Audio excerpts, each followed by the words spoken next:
Good morning student. Sunrise education academy Samdari में आपका स्वागत है। आज आप पढ़ने जा रहे हैं इमर्जिंग ट्रेंड्स, यानी कुछ ऐसी प्रवृत्तियां हैं उभरती हुई जो अपने टेक्नोलॉजी यानी तकनीकी की सहायता में उपयोग करेंगे। यानी जो आज के समय में जिस प्रकार से टेक्नोलॉजी के क्षेत्र में विकास हो रहा है, उसमें अगर देखा जाए तो सबसे बड़ा जो हाथ है वो अपना इंसान का ही है, यानी मनुष्य के ब्रेन का हाथ है। सबसे ज़्यादा तकनीकी के क्षेत्र में विकास होने में सबसे जो बड़ा हाथ है वो ह्यूमन ब्रेन यानी इंसान का दिमाग है। इंसान के इस दिमाग ने अपने बुद्धि के बल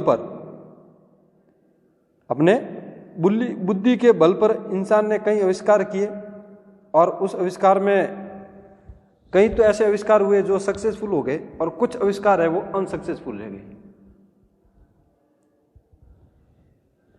जो आविष्कार सक्सेसफुल हुए जिनमें से अगर देखा जाए तो जैसे मान लो जो अपन बात करते हैं इसकी इमर्जिंग ट्रेंड्स की, तो इमर्जिंग ट्रेंड्स का मतलब वो ये होता है कि जो टेक्नोलॉजी है उन तकनीकी की सहायता से जैसे जैसे दिन बढ़ते जा रहे हैं वैसे वैसे तकनीकी में और ज़्यादा विकास होता जा रहा है। जो सफल हो गए जिनमें से अगर बात करें जैसे अबेकस, ठीक है, फर्स्ट जनरेशन के अंदर कंप्यूटर निकले जिसके एनीएक, एडसेक, यूनिवेक, जिसे यूनिवर्सल ऑटोमेटिक कंप्यूटर, यानी इस प्रकार के जो कंप्यूटर है। फिर जैसे चार्ल्स बेबेज ने कुछ डिफेंस इंजन, एनालिटिक इंजन का आविष्कार किया। तो इन सभी आविष्कार में मनुष्य का सबसे बड़ा हाथ रहा, ठीक है। यानी जब कंप्यूटर बनाया तो कभी किसी ने ये नहीं सोचा था कि हमारे पास एक स्मार्टफोन भी आएगा। किसी के दिमाग में ऐसा कुछ आया ही नहीं था। क्यों? क्योंकि जब कंप्यूटर पहली बार जब कंप्यूटर का आविष्कार हुआ तो उस समय कंप्यूटर की जो साइज थी वो इतनी ज़्यादा बड़ी हो गई थी, एक कमरे के समान साइज थी। तो इस प्रकार से जैसे जैसे समय बढ़ता गया टेक्नोलॉजी में विकास होता गया, यानी डेवलप हो गई टेक्नोलॉजी, तकनीकी में और विकास हुआ। जैसे तकनीकी में विकास हुआ तो धीरे धीरे क्या हुआ कि तकनीकी की सहायता में तकनीकी के क्षेत्र में और ज़्यादा उपयोग होने लगा। और फिर आज के समय में देख लो तो आज हमारे पास एक स्मार्टफोन अवेलेबल है, यानी कंप्यूटर की तरह ही कार्य करने वाला फ़ोन है, स्मार्टफोन है, कुछ टैबलेट है, यानी ऐसे कहीं आए। लेकिन आज जो हमारे जिंदगी का सबसे बड़ा हिस्सा बन गया तकनीकी क्षेत्र, यानी हर कोई काम है वो आजकल देख लो आप मोबाइल की सहायता से, कंप्यूटर की सहायता से, इनकी सहायता से आप हर कोई काम सा कर सकते हो आसान से, ठीक है। जैसे अब आगे कुछ सालों में अगर देखा जाए तो कंप्यूटर साइंस में कुछ साइंटिस्ट ने एक ऐसा टेक्नोलॉजी की सहायता से एक ऐसा आर्टिफिशियल इंटेलिजेंस को डेवलप किया जिससे क्या होता है कि मनुष्य की तरह सोचना, मनुष्य की तरह काम करने वाला व्यक्ति को डेवलप किया। यानी जिसे अपन बात करें तो आर्टिफिशियल इंटेलिजेंस, यानी हिंदी में अगर बात करें तो कृत्रिम बुद्धिमत्ता, ठीक है। यानी मनुष्य की तरह काम करेगा, बस उसमें सिर्फ 3 प्रक्रिया है, 3 प्रोसेस है, उन प्रोसेस को वो फॉलो करेगा। जिसे अपन अपनी लैंग्वेज में बात करें तो जैसे रोबोट, ठीक है। तो आर्टिफिशियल इंटेलिजेंस ने कॉन्सेप्ट रखा दुनिया के सामने, और वो कॉन्सेप्ट का मकसद ऐसा था कि कंप्यूटर कंट्रोल्ड रोबोट या ऐसा सॉफ्टवेयर बनाना जिससे कि वो मनुष्य की तरह सोच सके और सोचने के साथ साथ उनकी सारी समस्याओं को हल कर सके, ठीक है। लेकिन कुछ दूसरे साइंटिस्ट का मानना था कि जो टेक्नोलॉजी है उन टेक्नोलॉजी में डेवलपमेंट मशीनों को सुपर इंटेलिजेंट बना सके, यानी इससे और ज़्यादा जो आगे जाकर मानव के काम आ जाएगा। तो अब हम पढ़ने जा रहे हैं इस चैप्टर के बारे में इमर्जिंग ट्रेंड्स, यानी उसका परिचय पढ़ेंगे और फिर इसके बारे में पढ़ेंगे जो इस टॉपिक का जो सबसे बड़ा कारण है, जो आर्टिफिशियल इंटेलिजेंस यानी कृत्रिम बुद्धिमत्ता। कृत्रिम बुद्धिमत्ता एक ऐसा है जिसमें मनुष्य के लिए काफ़ी मदद होगी, यानी आगे जाके जो आने वाला समय है उस समय में जैसे सामाजिक कार्यों में या फिर इकोनॉमिक कार्यों में, इन सभी कार्यों में रोबोट की सहायता से बहुत अच्छे से कार्य किए जाएंगे। ठीक है। तो अब अपन इस इमर्जिंग ट्रेंड्स की बात करें तो इमर्जिंग ट्रेंड्स क्या है कि एक नई तकनीकी का उभरता हुआ प्रवृत्तियां हैं ये, ठीक है। इस जैसे जैसे दिन बढ़ते जा रहे हैं उसके हिसाब से तकनीकी में विकास होता जा रहा है। तो कुछ तकनीकी विकास है वो सफल हो गए और कुछ तकनीकी विकास है वो अभी सफल नहीं हुए, ठीक है। तो अब इसके बारे में अपन पढ़ते हैं कि computers have been around for quite some, यानी अगर बात करें तो computers have been around for quite some time now, new technologies and interactive emergence with each passing day. यानी कंप्यूटर काफ़ी समय से अपने आसपास में ही है, ठीक है, जिसमें यह कह रहा है कि many new technologies are introduced almost every day. और कुछ ऐसे जैसे जैसे दिन गुजरते जा रहे हैं ना उसके हिसाब से नई तकनीकी अपने सामने आ रही है और उनका अपन परिचय करते या उनके बारे में अपन जानकारी लेते जा रहे हैं। Some of this do not success and fade way over time. कुछ हैं जो सक्सेस नहीं हुई और कुछ हैं वो फीके पड़ गए। यानी जिसे अपन अगर बात करें तो कुछ तो सक्सेसफुल हो गई, जो टेक्नोलॉजी जैसे जैसे इंट्रोड्यूस करवाई, जैसे डे बढ़ते गए उसके हिसाब से अपना टेक्नोलॉजी है वो बढ़ती गई। तो कुछ तो सक्सेस हुई नहीं और कुछ सक्सेस हो गए, ठीक है। Some of this new technology prosper and appreciate over time gaining attention from user. और फिर उसके साथ क्या हुआ कि नई तकनीक में कुछ समृद्ध आई और समय समय पर जैसे समय बढ़ता गया उसके हिसाब से गेनिंग अटेंशन फ्रॉम यूजर, यानी यूजर से अपनी तरफ ध्यान को आकर्षित करवाया उन्होंने। यानी ऐसी कुछ टेक्नोलॉजी आई जिससे क्या हुआ कि यूजर का ध्यान है उन टेक्नोलॉजी की ओर बढ़ता गया, ठीक है। In this chapter we will learn about some emerging trends that will make a huge impact in the future. यानी इस चैप्टर में हम कुछ उभरते हुए रुझान यानी उभरते हुए प्रवृत्ति के बारे में जानेंगे जिससे कि आगे आपके भविष्य में उसका बहुत बड़ा प्रभाव रहेगा। जो कौन कौन सी ये कह रहा है on digital economic and intersection in digital society. यानी इंटरसेक्शन की बात करें और डिजिटल प्रभाव, जो डिजिटल समाजों में बातचीत पर भविष्य में इसका बहुत बड़ा प्रभाव डाला जाएगा, ठीक है। तो अब बात करते हैं कि कंप्यूटर जो है ये कह रहा है कि कंप्यूटर काफी समय से आसपास है, नई तकनीक और पहल हर गुजरते दिन के साथ उभरती है। कई नई तकनीकों को लगभग हर दिन पेश किया जाता है। इनमें से कुछ सफल नहीं होते और कुछ समय के साथ फीके पड़ जाते हैं। यानी कुछ ऐसी तकनीकी होती है जो जैसे जैसे आपने जैसे अगर एक एग्जाम्पल की बात करें अपन तो जैसे अपन कुछ समय की बात करें जैसे 2028 यानी ईयर में कुछ टेक्नोलॉजी से कुछ फ़ोन डेवलप किए गए। अब जो 2018 के अंदर जो फ़ोन डेवलप हुए क्या वो 2020 के अंदर फ़ोन उनका यूज़ हो रहा है? नहीं, यूज़ तो हो रहा है लेकिन कम हो रहा है। अब उसका कारण क्या है कि जैसे टेक्नोलॉजी बढ़ती गई 2018 के अंदर जो टेक्नोलॉजी थी उस टेक्नोलॉजी से बढ़ाकर 20 में नई टेक्नोलॉजी से न्यू स्मार्टफोन आने लग गए। अब जो न्यू स्मार्टफोन आ रहे हैं उन न्यू स्मार्टफोन में अलग तकनीकी है, अलग टेक्नोलॉजी है। अब इन अलग टेक्नोलॉजी की वजह से क्या कर रहे हैं कि ये धीरे धीरे इनका उपयोग होना कम होता जा रहा है, ठीक है। और इन नई तकनीकी में से कुछ समृद्ध और समय समय पर उपयोगकर्ता का ध्यान आकर्षित करती है और फिर इन नई तकनीक से ये कह रहा है कि समृद्ध हो गए और समय समय पर उपयोगकर्ता का ध्यान है वो अपनी और आकर्षित कर रहा है। अब इस अध्याय में हम कुछ उभरते हुए रुझान के बारे में जानेंगे जो डिजिटल अर्थव्यवस्था पर और डिजिटल समाजों में बातचीत पर भविष्य में बहुत प्रभाव डालेगा। ये सबसे बड़ी बात हो गई कि इस अध्याय में हम जो पढ़ने वाले हैं वो ये करेंगे कि समाज पर इफेक्ट पड़ने वाला है, जैसे अगर मैं एग्जांपल की एक और उदाहरण की बात करें तो पहले के टाइम क्या था कि जब हमारे पास स्मार्टफोन नहीं था तो हम क्या करते थे, आपस में लोग बैठ के बातें भी करते थे, एक दूसरे के आस पड़ोस में भी अपन बैठते थे। लेकिन आज के टाइम समय अगर देखा जाए तो देखो चेंज हो गया।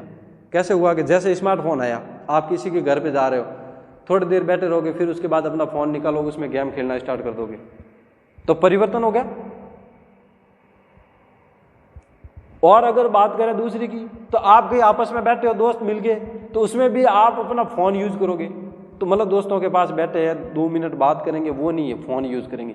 तो मतलब ये कह रहा है कि जैसे तकनीकी बढ़ती गई उसका इफेक्ट अपने समाज पर भी पड़ने वाला है और समाज के साथ साथ इकोनॉमिक पर भी पड़ने वाला है। ठीक है, अब इसमें अपन आगे बढ़ते हैं। अब जो हमने पढ़ा था वो पढ़ा था इमर्जिंग ट्रेंड्स के बारे में।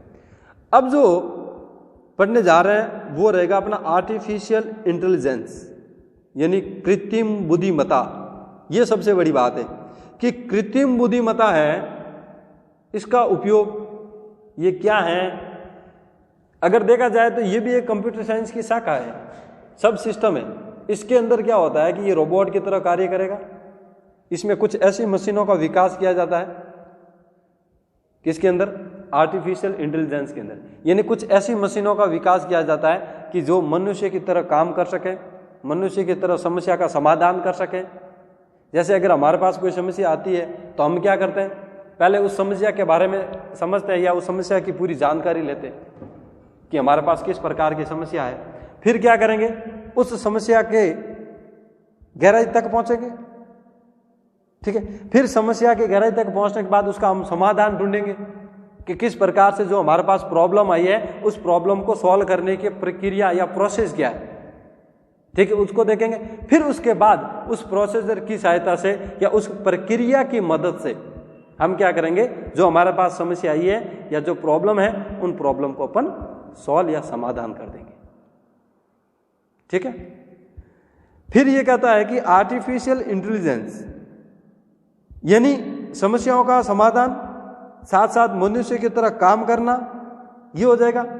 अब ये कह रहा है कि कुछ कार्य ऐसे होते हैं, समस्याओं को हल, उन समस्याओं का हल या उन समस्याओं का समाधान करने के लिए मशीनों को अगर किस प्रकार से काम करवाएंगे। जैसे मनुष्य अगर करेगा तो उसके पास तो दिमाग है, उस दिमाग की सहायता से वो उन समस्याओं का समाधान करेगा। लेकिन वो मशीन किस प्रकार की समस्या है उसका कैसे पता करेगा, उस प्रकार की समस्या को समाधान कैसे करना वो कैसे करेगा। तो क्या किया जाएगा, उनके लिए, उन मशीनों के लिए कुछ रूल्स बनाए जाएंगे। तो उन रूल्स को उस मशीन के अंदर डाल दिए जाएंगे और बताया जाएगा कि आपको वो करना है। जैसे अगर एग्जाम्पल की बात करें तो आपने अगर रोबोट मूवी देखी है तो रोबोट मूवी में भी यही है कि रोबोट होता है, मनुष्य की तरह काम करता है। तो उसके अंदर क्या होता है, उसके अंदर प्रोग्रामिंग लोड करते हैं अपन, यानी प्रोग्रामिंग जो लोड होते हैं वो उसी के अकॉर्डिंग अपन करते हैं। तो जो अपने प्रोग्राम, जो आपने प्रोग्राम लोड किए हैं उसी के अकॉर्डिंग वो मशीन कार्य करेगी। तो अभी तक जो इसके बारे में, आर्टिफिशियल इंटेलिजेंस के बारे में जो विकास यानी डेवलप होता जा रहा है, जैसे जैसे टेक्नोलॉजी आ रही है वैसे वैसे इसका डेवलप भी किया जा रहा है। इसका डेवलप इसलिए किया जा रहा है कि भविष्य में मनुष्य के काम आ जाएगा ये। यानी क्यों, क्योंकि जो आने वाली पीढ़ी है या आने वाली जो जनरेशन है, जैसे जैसे समय बढ़ेगा आपस में दूरियां भी बढ़ती जाएगी। क्यों, क्योंकि जैसे स्मार्टफोन आ रहे हैं, स्मार्टफोन की वजह से समाज में भी इफेक्ट पड़ रहा है इसका। आप कहीं जा रहे हो, वहां जाके फोन लेके बैठ जाओगे, या और कोई आया है तो वो फोन लेके बैठ जाएगा। तो मतलब इस प्रकार से ये जो प्रक्रिया हो रही है या इस प्रकार का ये जो प्रोसेस हो रहा है, इसकी वजह से क्या हो रहा है कि समाज में भी इफेक्ट पड़ रहा है और आपस की जो दूरियां है वो और बढ़ती जा रही है। क्यों, आप अपने काम में मस्त है, वो अपने काम में मस्त है। तो इसकी वजह से, इस टेक्नोलॉजी की वजह से अपना नुकसान भी है और बेनिफिट ही। बेनिफिट क्या है, बेनिफिट ये है कि आर्टिफिशियल इंटेलिजेंस के माध्यम से जो रोबोट डेवलप किया जाएगा, उस रोबोट की सहायता से आप हर कोई काम करवा सकते हो, कोई सा भी काम करवा दो, बस उसके अंदर वो आपको प्रोग्राम लोड करवाने, प्रोग्राम लोड होते वो ऑटोमेटिक वही काम करेगा। और नुकसान क्या है कि आप एक दूसरे से अलग होते जा रहे हो, जैसे समाज के अंदर बैठे हो तो वहां से आप अलग हो जाओगे, क्योंकि सारा काम रोबोट कर लेगा तो फिर इंसान की तो जरूरत ही नहीं पड़ेगी, तो इंसान से इंसान तो मिलेगा नहीं, ठीक है ना। तो अब अपन इसके बारे में विस्तार से पढ़े हैं कि आर्टिफिशियल अगर बनाया है तो इसका आर्टिफिशियल इंटेलिजेंस है, जिसे अपन हिंदी बात करते हैं कृत्रिम बुद्धिमत्ता की, तो इसका डेवलप कैसे हुआ। तो डेवलप की अगर बात करेंगे तो इसको डेवलप करने में जो सबसे बड़ा अगर किसी का हाथ रहा है या इसको डेवलप किया तो वो मनुष्य ने ही किया, यानी ह्यूमन ब्रेन, मनुष्य के दिमाग नहीं। जब कंप्यूटर बनाया था उस समय किसी ने ये नहीं सोचा था कि हमारे पास एक स्मार्टफोन आएगा और हम स्मार्टफोन की सहायता से हम दूर बैठे आपस में बात कर लेंगे, ऐसा किसी ने नहीं सोचा था। सिर्फ हमारे पास उस टाइम कंप्यूटर आया था। तो जैसे टेक्नोलॉजी बढ़ती गई, तकनीकी डेवलप, तो एरिया ऑफ टेक्नोलॉजी यानी तकनीकी के क्षेत्र में और ज्यादा विकास होता गया और उन विकास की सहायता से हमें नए नए प्रकार के तकनीकी मिले और नए तकनीकों में कई प्रकार के हमें कुछ सॉफ्टवेयर मिले, कुछ रोबोट्स मिले। तो इस प्रकार से अपन इसके बारे में पढ़ते हैं कि कृत्रिम बुद्धिमत्ता होती क्या है और उसका उपयोग अपन कहाँ करेंगे। तो देखो, artificial intelligence AI is a branch of computer science that is developing machines that on think and act like human। यानी ये कह रहा है कि कृत्रिम बुद्धिमत्ता कंप्यूटर साइंस की एक क्या ब्रांच है जो ऐसी मशीनों को विकसित कर रही है जो क्या कर सके, किसकी तरह सोच सके, मनुष्य की तरह, यानी थिंक एंड एक्ट लाइक, मनुष्य की तरह सोचना और मनुष्य की तरह कार्य करना, ये इसका मेन मकसद होगा। Such as voice reorganizing, problem solve, learning and planning. अब ये क्या कहता है कि मनुष्य की तरह सोच सके और मनुष्य की तरह कार्य कर सके। फिर जैसे कि वॉइस, आवाज की पहचान करना, प्रॉब्लम को, समस्या का समाधान करना, और लर्निंग, पढ़ना, और पढ़ने के साथ प्लानिंग करना। यानी ये बताया कि हम ऐसा मनुष्य, यानी ऐसा डेवलप करेंगे रोबोट को जो क्या कर सके, जो आवाज है उस आवाज को पहचान कर सके, प्रॉब्लम का समाधान कर सके, और फिर लर्निंग पढ़ भी सके, और साथ में पढ़ने के साथ साथ उसकी प्लानिंग भी कर सके। ठीक है। It is the intelligence displayed by machines as opposed to the natural intelligence displayed by human and animals. अब ये कह रहा है कि मनुष्य और जानवर के द्वारा, यानी जो मनुष्य और जानवर के द्वारा जो नेचुरल इंटेलिजेंस के विपरीत मशीन द्वारा प्रदर्शित इंटेलिजेंस होते हैं। अब अगर बात करें तो मनुष्य के जो कुछ रूल्स होते हैं उनके विपरीत, उसके अपोजिट कौन होगा, मशीन इंटेलिजेंस। यानी जो मनुष्य के जो है यानी ह्यूमन इंटेलिजेंस है,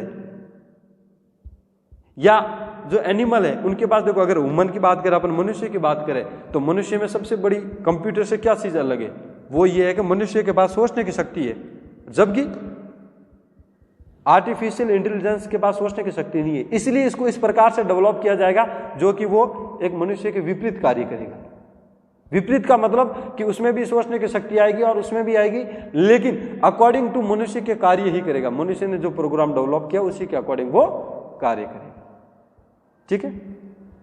अब अगर हिंदी में बात करें तो कृत्रिम बुद्धिमत्ता कंप्यूटर साइंस की एक शाखा है जो ऐसी मशीनों को विकसित कर रही हैं जो मनुष्य की तरह सोच सके और कार्य कर सके। अभी बताया मैंने आपको कि भाई ये जो आर्टिफिशियल इंटेलिजेंस यानी कृत्रिम बुद्धिमत्ता है वो कंप्यूटर साइंस की एक शाखा है, यानी ब्रांच है जो क्या कर सके, ऐसी मशीनों का विकास कर रही है जो मनुष्य की तरह सोचे और मनुष्य की तरह ही कार्य करे। जैसे आवाज की पहचान करना, समस्या को समाधान करना या समस्या को सुलझाना, लर्निंग यानी जिसे कहते हैं अपन पढ़ना, और साथ में प्लानिंग यानी कोई प्लान बनाना। और ये मनुष्य और जानवरों के द्वारा प्रदर्शित नेचुरल इंटेलिजेंस के विपरीत मशीनें द्वारा प्रदर्शित इंटेलिजेंस हैं। यानी इसके विपरीत मनुष्य और जानवरों के द्वारा जो कार्य किया जाएगा उसके अलग तरह से रोबोट कार्य करेगा। यानी जो मनुष्य और जानवर जो काम कर रहा है उसके विपरीत काम करेगा ये। ठीक है। अब ये कहता है कि an intelligence machine is supposed to implement some of the cognitive functions of human like learning, decision making and problem solving. यानी ये कहता है कि एक मशीन है, वो मशीन से क्या कह रही है कि वो मशीन क्या करती है, कुछ कार्य करती है, और जैसे कि क्या करना, वो कार्य ह्यूमन की तरह, जैसे लर्निंग यानी सीखना, डिसीजन यानी निर्णय लेना, और समस्याओं को हल करना, और उन समस्याओं को हल करने के साथ साथ कुछ सीमित तक।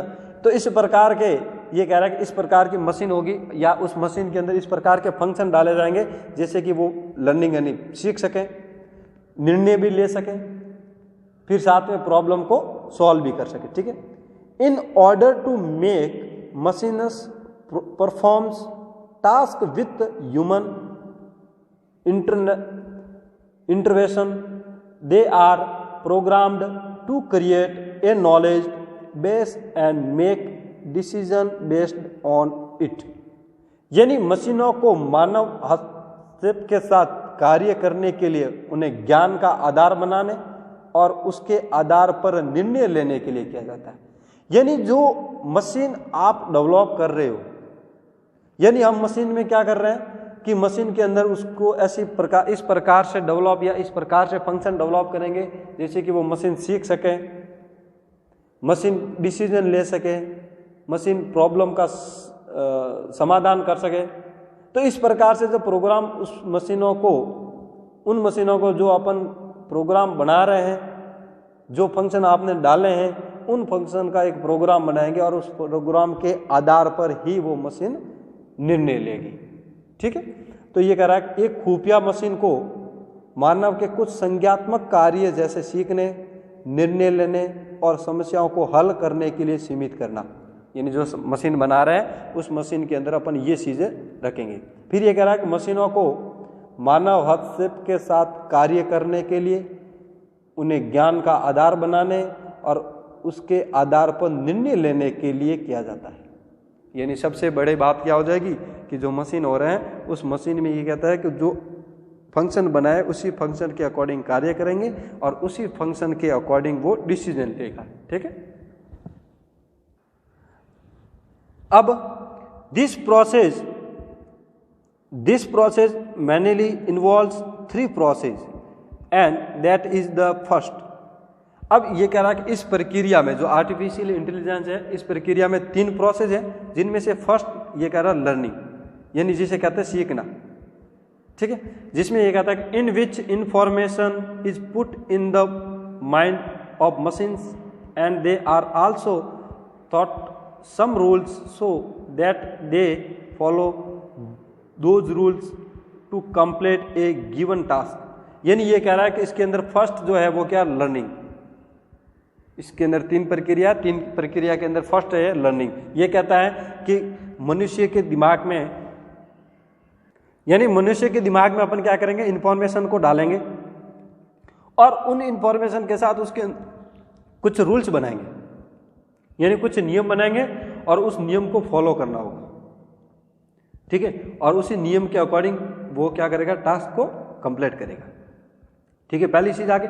सेकंड इज रीजनिंग का मतलब होता है कोई कारण या तर्क होगा। ये कहता है कि under this machines are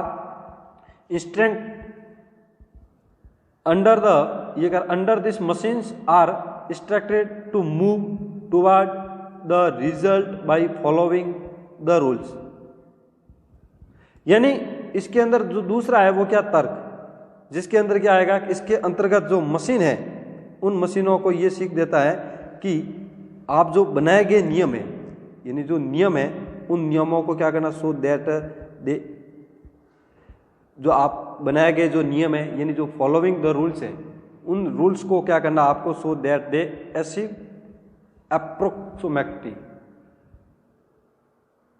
approximate बनाना है। फिर ये कह रहा है और डिफाइंड कंक्लूसिव, यानी जो इसके अंतर्गत नियम बनाए गए हैं उन नियम के अनुसार ही आपको काम करना है और उसी नियम के अनुसार आपको क्या करना है, डिसीजन देना या उसका रिजल्ट आपको देना है। ठीक है।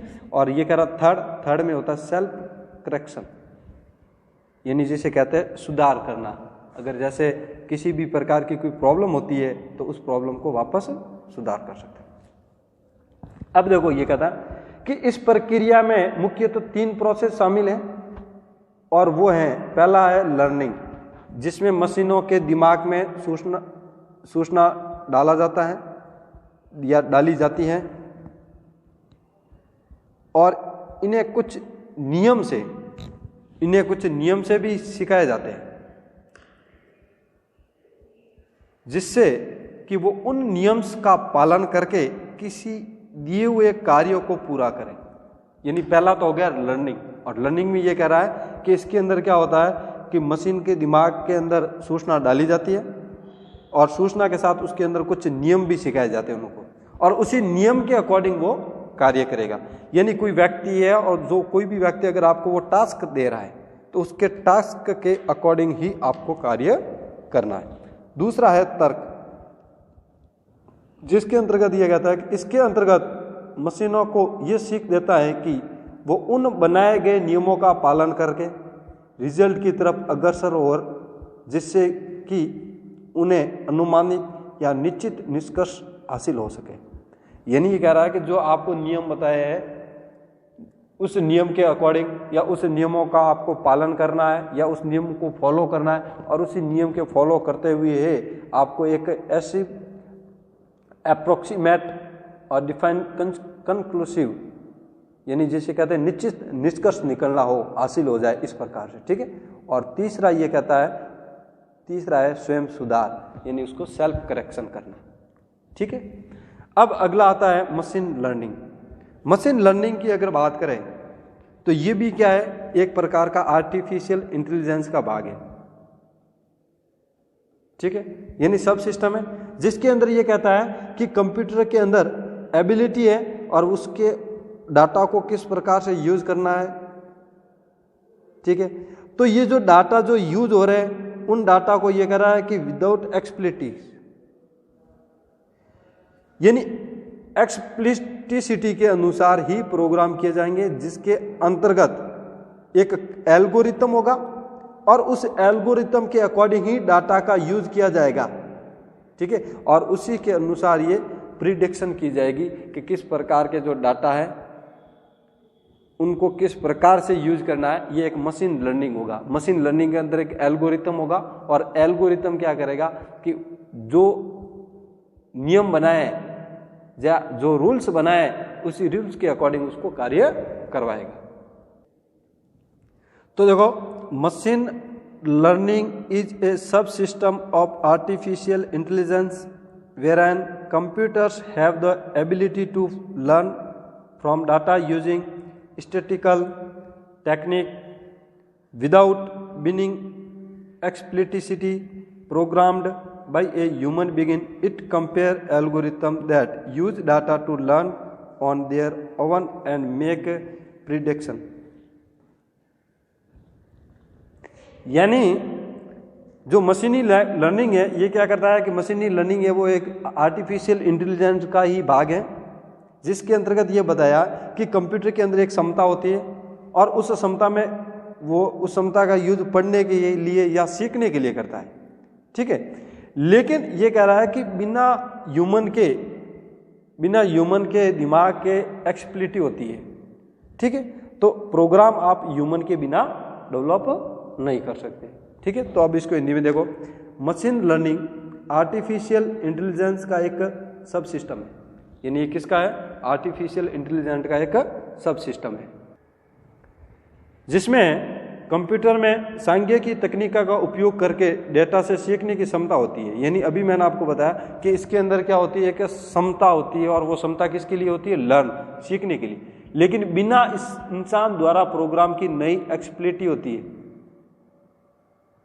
एक्सप्लिसिटी होती है, जिसमें इसमें एल्गोरिथम शामिल है जो डेटा उपयोग स्वयं सीखने और भविष्यवाणी करने के लिए करता है। यानी जो मशीन लर्निंग होती है, जो आजकल जैसे देखो भविष्यवाणी में जैसे सुपर कंप्यूटर है, तो सुपर कंप्यूटर में क्या उससे पहले पता लग जाता है कि कौन सा, जैसे मान लो मौसम संबंधित कोई घटना होती है तो वो भविष्यवाणियां तय कर देती है, ठीक है। अब कहता है after successive after successive trainings, once these models are able to give results to an acceptable level of accuracy, they are used to make prediction about new and unknown data। यानी कुछ उनका उपयोग करते हुए अज्ञात जो डाटा होते हैं, यानी एक डाटा वो होते हैं जो न्यू एंड अननोन डाटा होते हैं, उन डाटाओं के बारे में भविष्यवाणी करना के लिए मशीन लर्निंग का उपयोग करते हैं अपन। यानी किस प्रकार के अपन भविष्यवाणी करेंगे, जैसे कुछ तो डाटा हमारे पास है और कुछ ऐसे डाटा होंगे जो अननोन होंगे, यानी अज्ञात, जिसके बारे में किसी को कोई जानकारी नहीं होती। ठीक है, तो उन डाटाओं के बारे में कोई भी प्रकार का प्रिडिक्शंस या भविष्यवाणी करने के लिए अपन उपयोग करेंगे। ठीक है, तो ये कहता है कि सेवाओं के प्रशिक्षण के बाद एक बार जब ये मॉडल सटीक के स्वीकार्य स्तर पर परिणाम देने में सक्षम होते हैं तो उनका उपयोग नए और अज्ञात डेटा के बारे में भविष्यवाणी करने के लिए उपयोग किया जाता है। ठीक है, तो आज हम इतना ही पढ़ेंगे। आगे का जो टॉपिक है या जो टॉपिक जो रहे वो अपन नेक्स्ट वीडियो पढ़ेंगे। लेकिन आज आपको एक इम्पोर्टेंट बात बता देता हूँ कि कुछ सिलेबस में है, माध्यमिक शिक्षा बोर्ड ने कटौती कर दी गई अपने, तो सिलेबस की आपको जानकारी लेनी है तो ग्रुप में मैं आपको भेज दूंगा, उसी के अकॉर्डिंग अपन पढ़ेंगे। और अगर आपको विस्तार से समझना है तो एक बार आप स्कूल आ जाना, उसमें मैं आपको बता दूंगा कौन सा टॉपिक कटा है और कौन सा टॉपिक अपने पास रहा है और कौन से टॉपिक कितने नंबर का है, उसको कितना पढ़ना है कितना नहीं पढ़ना है, तो वो आप स्कूल आओगे तब भी बता देंगे और ग्रुप में आपको PDF भी भेज दूंगा। ठीक है, थैंक यू।